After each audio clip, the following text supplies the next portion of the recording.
अध्यक्ष महोदय, मानव संसाधन विकास मंत्रालय की मांगों के संबंध में बोलने के लिए मैं खड़ा हुआ हूँ।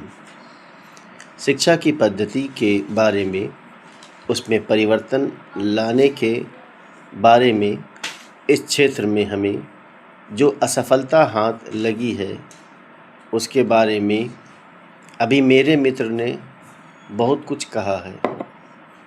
दुर्भाग्य की बात यह है कि देश में सभी लोग यह मानते हैं कि शिक्षा में प्रगति नहीं हुई है। शिक्षा पद्धति में आमूलचूल परिवर्तन नहीं हुए हैं, लेकिन फिर भी इस दिशा में कुछ किया नहीं जाता है।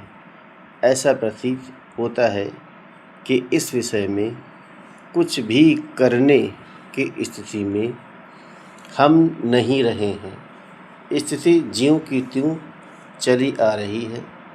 इतना होने पर भी शिक्षा की मद पर होने वाला जो खर्च है और जो उसके लिए धनराशि आवंटित की गई है वह भी बहुत थोड़ी है।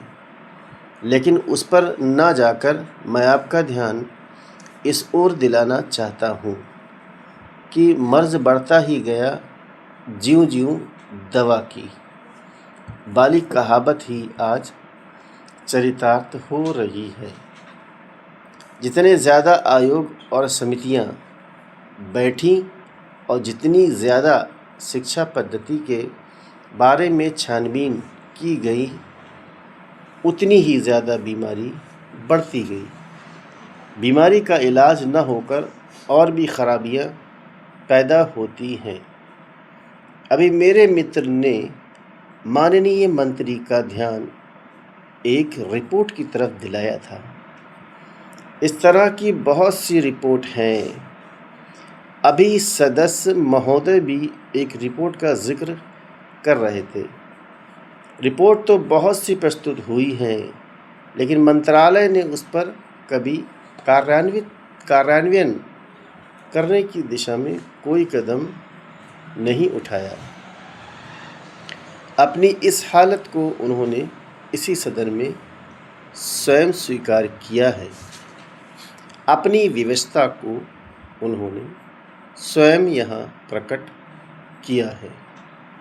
इस विषय पर और अधिक न कहकर मैं आज के दिन मानव संसाधन विकास मंत्रालय का ध्यान दो विशेष विषयों की तरफ दिलाना चाहता हूँ।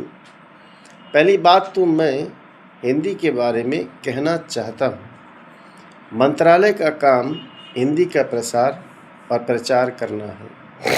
हिंदी हमारे देश की राष्ट्रभाषा है। संविधान ने उसको राष्ट्रभाषा का स्थान दिया है, लेकिन हिंदी को वह स्थान अभी तक भी ठीक से प्राप्त नहीं हुआ है। इसके कई कारण हो सकते हैं। एक कारण हिंदी प्रेमियों का अधिक उत्साह हो सकता है। दूसरा, दलगत राजनीति से प्रभावित होकर राजनेताओं का भाषा के बारे में अपनाया गया दृष्टिकोण हो सकता है।